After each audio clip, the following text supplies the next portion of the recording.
Come on, sit down.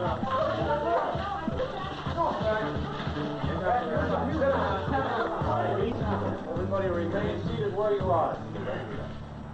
Hey, man, so you put me on? Yes. Kid, then why isn't alcohol made illegal? Flowers and grass. Like juice freaks get hangers and cirrhosis in the liver. Besides, grass doesn't have it for me like alcohol. Besides, that cigarette much worse. Right, man. As much as you want. We'll have a party. There's nothing wrong with grass. Yeah. 1,000 times, you'll never go to Harder Crop. Don't take any films of me. You're not going to use them anyway. Well, speak your mind then. Okay, I will. No one has the right to tell me what I can do with my own body, what I can eat, drink, or smoke. This is a free country, and no one has the right to take away my constitutional rights. Careful that the American people have accepted a law that makes smoking a harmless weed illegal. Marijuana's legal all over the world. There's no question about it. Marijuana should be made legal. Now! Now! Make marijuana legal! Make marijuana legal! Make marijuana legal! I'm calling the dogs anyway. What's the matter? I'm feeling good. Make marijuana legal! Make marijuana legal! Good, bad, right, wrong. That's not where it's at in this film. Right, wrong, good, bad. Those are things for you to decide. Too many people have already decided for themselves, and you, whether grass is good or bad. What's most important is what you think. So without any preaching from this film, let's examine the facts and only the facts. There are too many false impressions and prejudices to do it any other way. Okay, then why isn't alcohol made illegal? It's allowed. I take juice freaks, man. They get hangers and cirrhosis of the liver. Besides, grass isn't habit forming like alcohol. Right. The facts are, if you drink enough, alcohol will give you hangovers, cirrhosis of the liver, and what's more, it can even kill you. If you are a certain emotional and psychological type, you may become dependent both physically and emotionally and will join the 5 to 6 million known alcoholics in the United States. Now, what are the facts about marijuana? What do doctors and psychiatrists have to say about which is worse for you physically and emotionally, alcohol or marijuana? The facts are, at this time, there are no known damaging physical effects from the use of marijuana. But, unlike alcohol, when you take too much at one time, you don't pass out. You more than likely run the risk of an unpredictable and unpleasant bummer.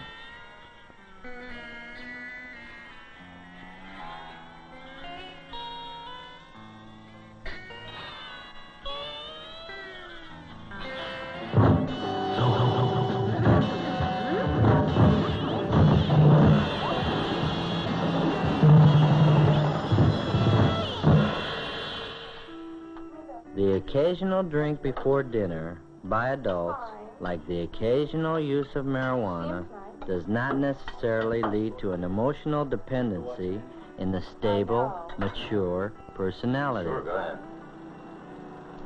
Great olive, man. You like that, I'm glad. Got good olives. Well, that's smart. However, teenage is not a time of great maturity and stability for most teenagers. The pressures of school, parents, finding your own identity, and self-confidence set you up for a drug dependency that could just as well be alcohol if you preferred that to grass.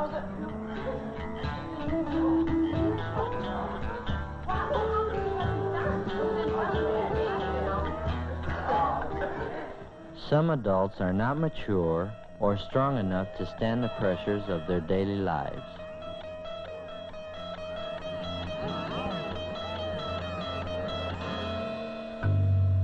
These adults can become just as emotionally dependent on marijuana as on alcohol, whichever is more socially acceptable and easier to get. Even when the alcoholic is physically withdrawn from his body's need for alcohol. He always goes back to it until he learns how to handle his problems.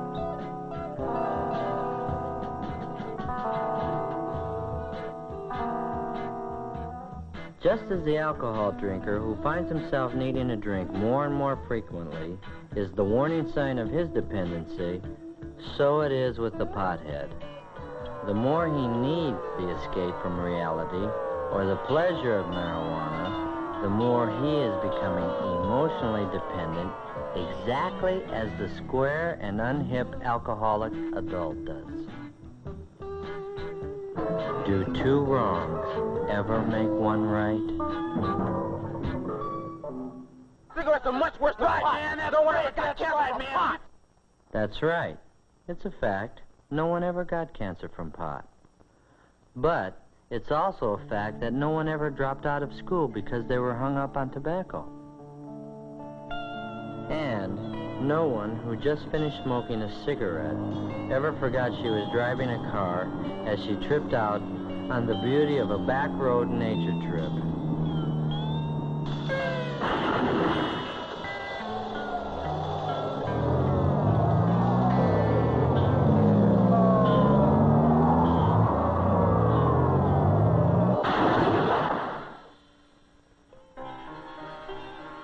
And no cigarette pusher ever tried to turn you on to hard drugs or the needle. Another basic difference is that you can smoke cigarettes and do other things. You wouldn't dare to do this on pot. Or this. Or this. And would you rather your pilot had just finished a joint, not a cigarette? Or your surgeon operating on your heart? Your attorney pleading your case? Your sergeant? Your dentist? Your flight leader? Your team center? Your LSO?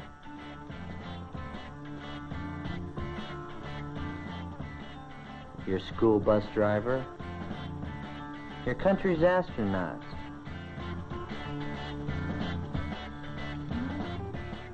Or even the guy who is just changing your front tire? Would you rather he was smoking a cigarette or a joint? However, neither your government nor any responsible person recommends smoking. So, 2 or 3 wrongs don't make one right either. Everybody knows that weed is addictive. You can blow as much as you want. No, I'm here. And quit any time you want. Blow as much grass as you like, and your body won't need it? Right. You can quit any time you like? Not true for everybody. And that's the problem.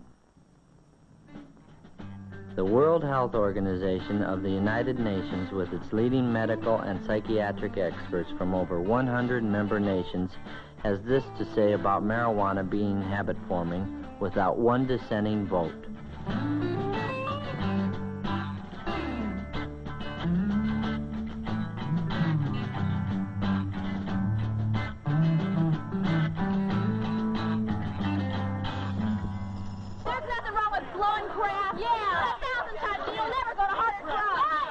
That may be true for the great majority who smoke pot, but it's not true for the many thousands who have gone on to acid, amphetamines, barbiturates, and end up on heroin.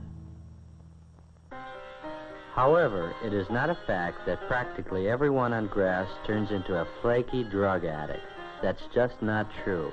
Every informed person knows this. What is true may be discovered in this Narcotics Rehabilitation Center in some of the group therapy sessions, where we will learn what former drug addicts have to say about marijuana turning them onto hard drugs. How many of you started on pot before you started heroin? I did. I did too. I did too. I did. So did I. I did. I did. Me too. Me too. I did. I did. So did I.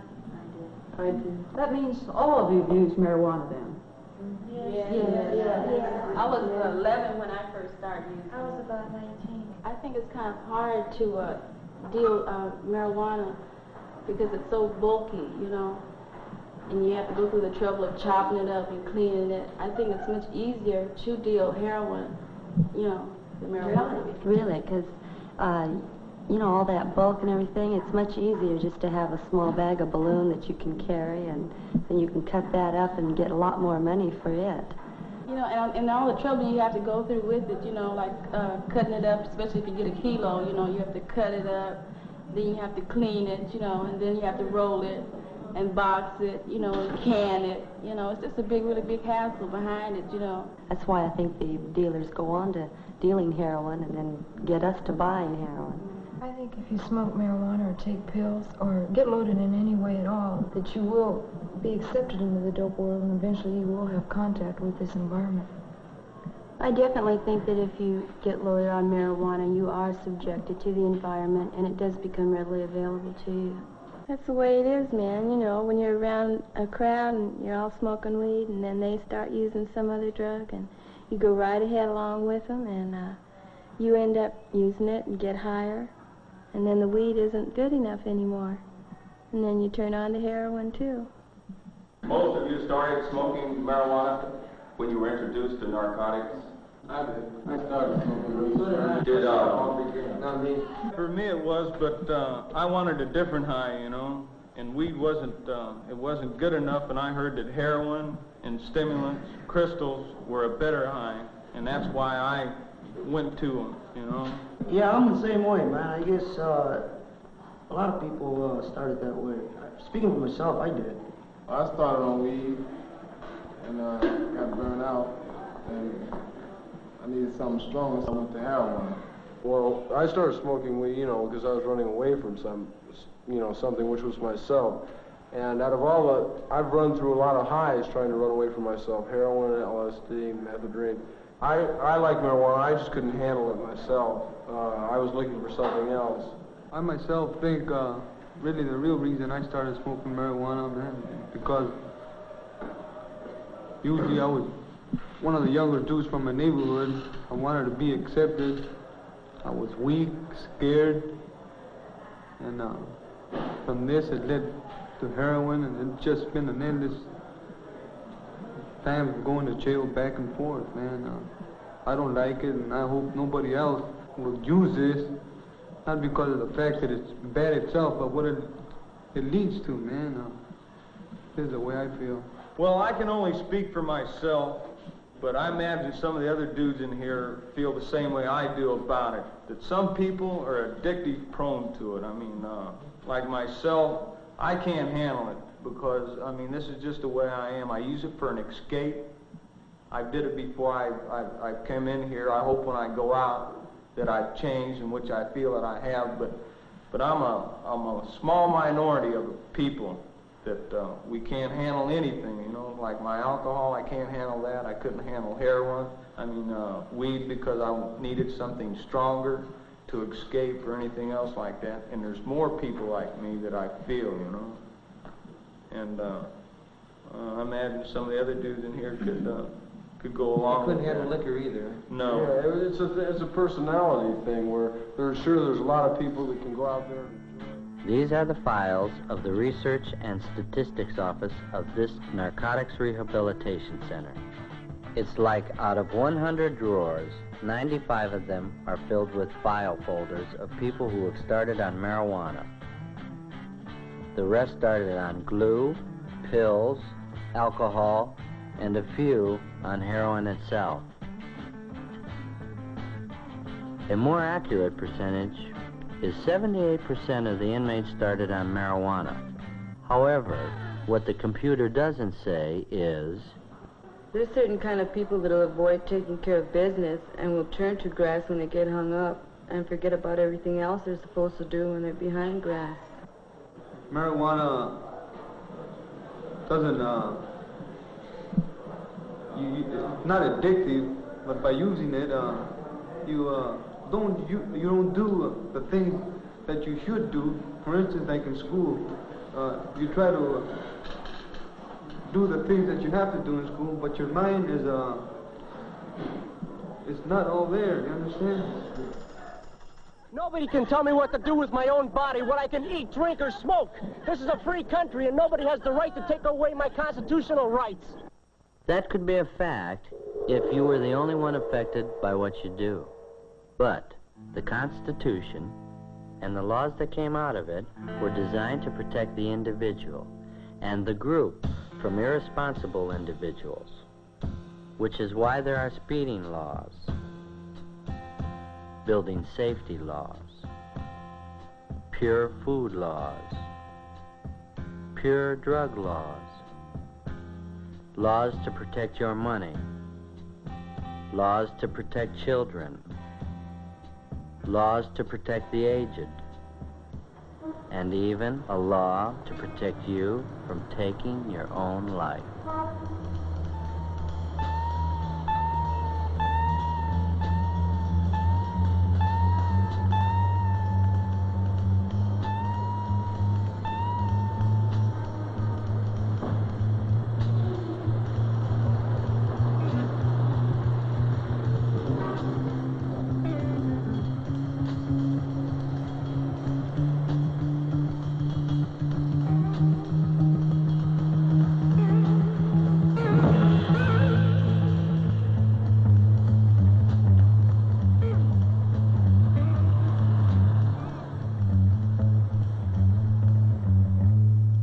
Law after law after law, all of them hopefully designed by a democratic government to protect both the individual and the group. From aspirin to the latest vaccines, the manufacture and control of all drugs is government supervised.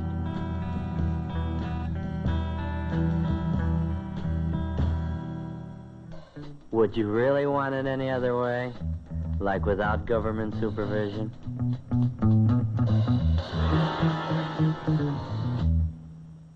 As a drug, marijuana comes under the supervision of the federal and state governments. It is the assigned work of the police to enforce the law. It is not something they dreamed up on their own.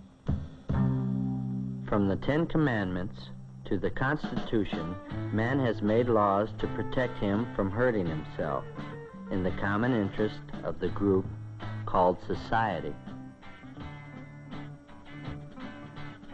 Doctors, psychiatrists, social scientists, chemists, biochemists, basically people who are not primarily concerned with the ethics or morality of the use of marijuana, have provided their expert knowledge to our legislators, which in turn has caused them to pass laws to make marijuana illegal, not as a matter of morality, but as a matter of health, mental health, period. I think it's terrible that the American people have accepted a law that makes smoking a harmless weed illegal. Marijuana is legal all over the world. There's no question about it. Marijuana should be made legal. Now! Now! Make marijuana legal! There's no question about it. Many young people agree with that. Let's examine the facts. First, marijuana is not legal all over the world. It isn't legal in Mexico, Egypt, India, Great Britain, China, Japan, or any of the major nations in the civilized world. Nigeria is one of the latest countries to make marijuana illegal. Here, the pusher is given the death penalty.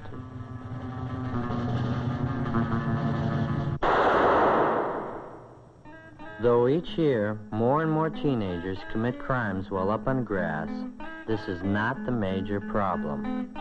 However, grass as a factor in crime must not be overlooked, especially in that percentage of unstable and aggressive types and those who wind up in trouble with the law because of something done while they are high on pot.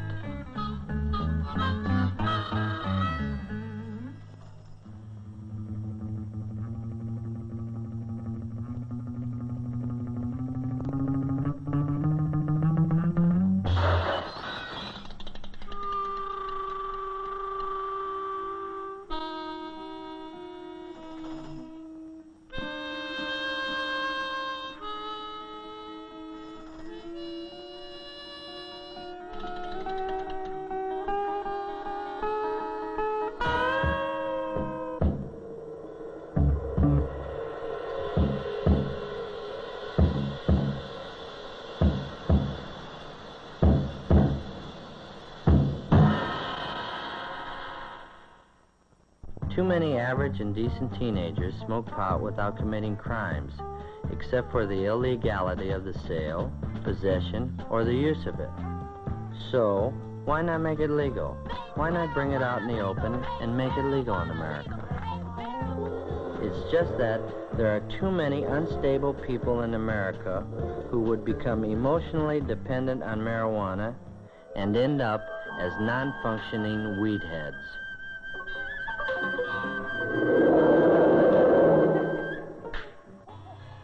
Easy availability and the implied approval of society will, in the opinion of many medical authorities, create a drug dependency problem far more serious than that of the 5 to 6 million alcoholics today.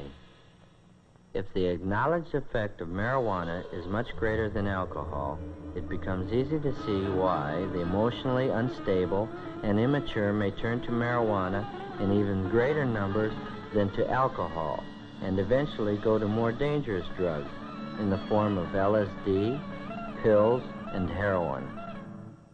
Who, me? Who, me? Who, me? Who, me? It's possible. Who, me? And that's the problem. You can never tell who is so stable and so emotionally secure that they will not become dependent on marijuana or other drugs for pleasure and full-time escape. What's the matter? I'm feeling good. Nothing, baby. Nothing.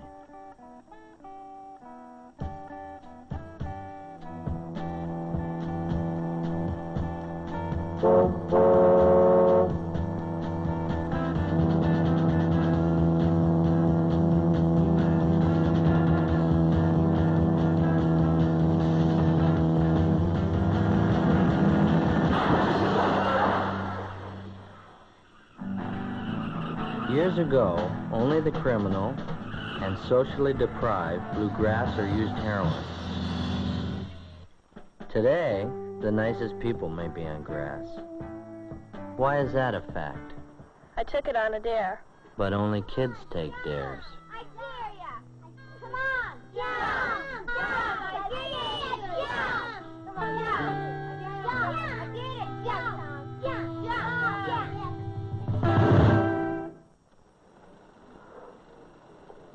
Man, everybody blows pot.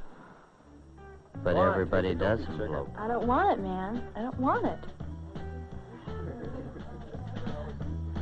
Take a hit. No, I don't want it. I don't want it. No. Take a drag. It won't hurt you. Come on. You got it. The first sign of character and emotional weakness is when you do things just because others are doing them.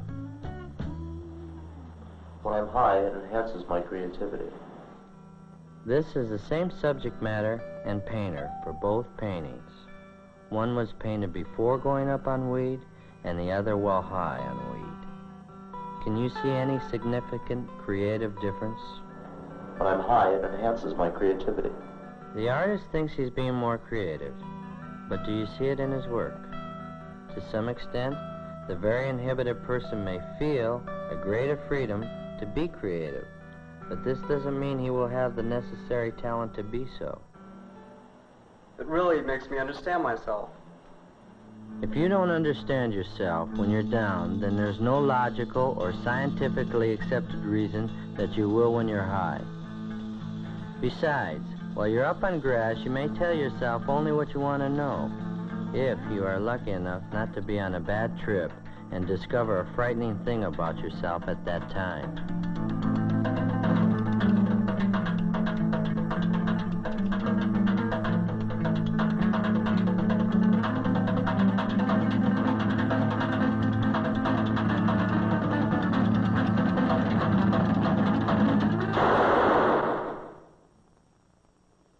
Let's face it, the reasons we've heard for blowing grass up to now are like an iceberg. What about the underlying reasons that are like the 90% of the iceberg you never see? The reasons below the surface that makes teenagers get so hung up on marijuana in spite of what their parents say and in spite of the big risk of being busted. The world stinks. Adults keep making wars. Next war will probably kill everybody on Earth, including me. Parents are hypocrites. They tell us one thing, but then they do another. Why don't they practice what they preach? Why are adults so hung up with making money? That's all they think about. School's a real bummer. Dull teachers, dull subjects. I just can't wait to get out. Why can't we dress the way we want in school? Sure, we're old enough to be drafted, but we're not old enough to vote. Why are they always treating us like children? Adults never have time to listen to us. And when they do, they just don't think what we're saying. If adults like to make war so much, why don't they go and fight in them? I'm better educated than either of my parents, but they don't listen to me. How can I plan for the future with the draft waiting for me? Why don't you come back some other time when everything is all right with us? And in the meantime, I'll do what I want to do here, and you do what you want to do where you live. Dig? Why shouldn't I smoke grass? Why shouldn't I live now and have all the fun I can? If I don't get killed in the war or by the big bomb, all I can look forward to is making money like my father, and I know he isn't happy. You know, sometimes I think it's like a war. Everyone over 30 is the enemy. Over 30? Over 25. Obviously, these are things that bug a lot of the young people. But this time, rather than hear from the establishment, who run newspapers, radio, television, book and magazine publishing companies, political parties, and schools, let's hear from those other teenagers who aren't smoking pot. Not all teenagers are on grass. I'm not, and my close friends aren't. Every time someone wants to turn me on to pot, they tell me I'll discover myself. Well, I don't need that kind of crutch. Besides, I've never seen any potheads come up with any kinds of answers that help them cope with the kind of problems they have, or I have. I think the teenagers of today are very idealistic, but we don't have definite ways of showing it. We're not old enough to vote, and older people are always telling us what to do. So you can't blame us too much for fighting back. But I don't think taking drugs is fighting back. The most you can say for it is it's a sign of rebellion. But what we rebel about isn't changed one bit by getting high on marijuana, because when you come back down, nothing's changed. I think that parents have done the best they can. You can't expect them to know all the answers. Lots of us have had a better education than they have, but that doesn't find solutions for their problems instead of trying to find new experiences. I say that teenage is the time to put up or shut up, not to gripe and go on a trip inside yourself. Parents have to go out every day and deal with the things in the outside world that bug them too. Mike. I know my parents are too hung up on making money and putting on a show for the neighbors, but that doesn't mean I have to put down money completely, because maybe when I get married, I'm going to have money for my family too. I just don't have to be as materialistic about it, that's all. The world is changing, and some things are still too hard for our parents to understand. But blowing grass, and that's really a cop-out, and it won't help our parents understand a darn thing. School is like everything else. You only get out of it what you put into it. It's not a party. The way I look at it, I'm here to learn. Even if some of the subjects or the teachers aren't the greatest, I've got the best of it for an education, and everything extra is just gravy. There really is a communication gap, but I think that if I have a better education and better life than my parents, I should make the first move to make that gap become smaller and smaller. From what I've read and from what I've heard, there are millions of adults over 30 who don't like or going to war any more than we do. I honestly believe that adults are disappointed in us because it's always been expected of young people to try to change things, to make things better, or at least prepare to change things if we don't like them. Not to cop out on life through grass or other drugs. No, not for me. I'm more interested in dropping into the world I live in than turning on, tuning in, and dropping out. I don't like to criticize anybody, but I think that too many teenagers don't have too much purpose. It's like they don't have any goals. I don't mean that they should just be planning to make money and all that, but I think that trying to find something you'll enjoy doing for the rest of your life is the least you can do now, because everybody has to work, even girls before they get married, and even after they do. I think too many teenagers traded in their idealism for a stick of weed. When I see some teenagers acting superior to those of us who don't need drugs to feel good or understand ourselves, I get real bugged. Well, now, you've heard from both sides of the question. But what you do with your life is up to you. If you become a pothead, you risk blowing the most important time of your life, your teenage. That unrepeatable time for you to grow up and to prepare for being an adult that can handle problems and make something meaningful out of life. Or you have the choice to have the courage to see and deal with the world for what it really is. Far, far from perfect, but for you and for me, the only one there is. While some of you will actually go to the moon and perhaps other planets, this world will be your establishment, and you will be the establishment. And what you do or do, you're seen. You're the generation with the brain power and the opportunity to do more for the human needs of this world than any other generation in history. Let's hope that your teenage children don't have too much criticism about what you did or didn't do because you were on pot.